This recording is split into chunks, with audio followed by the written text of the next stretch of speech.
Ma'am Tere, natulad mo isang sala, kagandahan mo'y kamangha-mangha.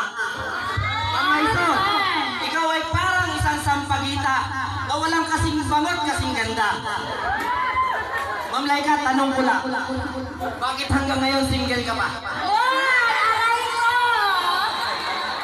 Relax lang. Hindi ka sure? Kaya nyo, artista, no? Nagkakamali kayo. Isang machong tatay lang ang nasa harapan nyo. Ngayong gabi, ang gagawin ko ay isang malayang taludturan na hinango ko sa aking katang isip lamang.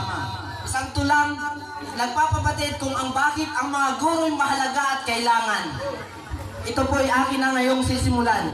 Mga gurong nandirito, ako sa inyo'y saksi. Sa katapatan, ako sa inyo'y saludo.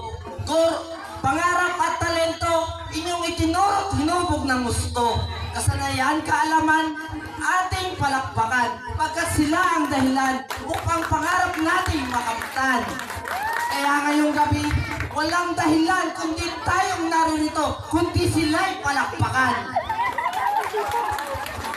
At ngayon po, pasakit ng guro, di natin kayang tawaran pagkat sila lamang naman tanging dahilan upang pangarap ng bawat isa'y ating may karatnan. Doktor, seaman, piloto o kahit anong propesyon man. Guro ang naging daan upang pangarap nating bawat isa'y makamtan.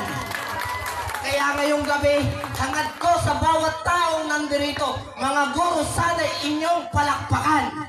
At ngayon po, maraming salamat po. Thank you.